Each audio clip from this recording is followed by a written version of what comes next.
The Simpsons is probably my personal favorite TV show of all time, second to possibly only Futurama. Having watched nearly every episode released, I think it's safe to say that I am a fan. That said, I am still one to admit that the franchise has had a rocky history when it comes to video game titles. I found enjoyment in 2007's The Simpsons game, which contained well-written humor and well-represented art style, but its flaws were still apparent in that game. The Simpsons' road rage is perhaps even more troubled than a majority of its companions. But that's not to say there are no redeeming attributes to be found in this game. To say that the narrative aspects of road rage are shunned would be a complete understatement. Mr. Burns has bought all transit systems in Springfield, beginning to create radioactive buses that threaten the public health.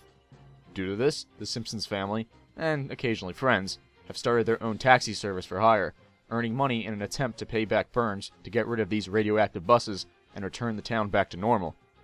Not only is this plot never elaborated on, but all of it is established before the title screen is even shown. This opening cutscene is a bit humorous, I'll admit, and it showcases the reprising roles of many of the show's real voice actors. But it most likely goes without saying this aspect of the game was just lazily slapped on here. The term ripoff can occasionally be a bit too harsh for some scenarios, but deeming The Simpsons Road Rage a Crazy Taxi ripoff is perhaps the most accurate description one could give for this game. Back in 2003, Sega successfully filed a lawsuit against Fox Interactive, Electronic Arts, and Radical Entertainment, claiming that Road Rage was a patent infringement of Sega's Crazy Taxi, a claim that is by no means ridiculous. Each game's core mode revolves around frantically driving passengers from location to location in exchange for in-game cash. Right down to the circular regions in which each potential customer stands, nearly every attribute here is practically reskinned to fit inside Matt Groening's universe. Not to say this is a bad thing on the surface. I actually quite believe that Springfield is a great setting for this kind of game, but there's a certain lack of polish here for sure. Its driving mechanics can be rough, cars often clip into walls, and character sound bits are often repeated. For what it was worth, I still enjoy this main mode. Sure, the general arcade-esque Crazy Taxi formula appeals to me, but the game's story mode is nothing I can defend. There are 10 of these bite-sized missions, usually taking less than a minute to complete each, and all are insanely easy, redundant, and probably the definition of the word throwaway. You are more than likely to spend the majority of your time in this main mode, along with its multiplayer component built around that mode. But man, is that mission mode a monstrosity. Road Rage's aesthetic is not quite as bad as I was expecting.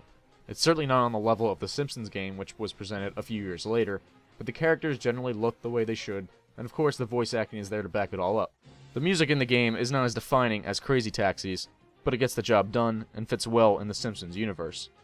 However, the game's most attractive aspect on the surface is the sheer amount of references to classic Simpsons episodes, and as a die-hard fan of the series, this was by far and large the most intriguing attribute found in this game. Unless you're a fan of the TV show, Road Rage is a tough sell. By all legal accounts, it steals the mechanics and gameplay features of Crazy Taxi and incorporates them in an arguably weaker format. The game is generally rough around the edges, with an atrocious single-player mission system. Albeit, personally, I found enjoyment here from the simple nostalgia for the franchise, but I'm still struggling to think that even the casual fan would have a satisfactory time with this. I would never call Road Rage a bad game, just a painfully average one.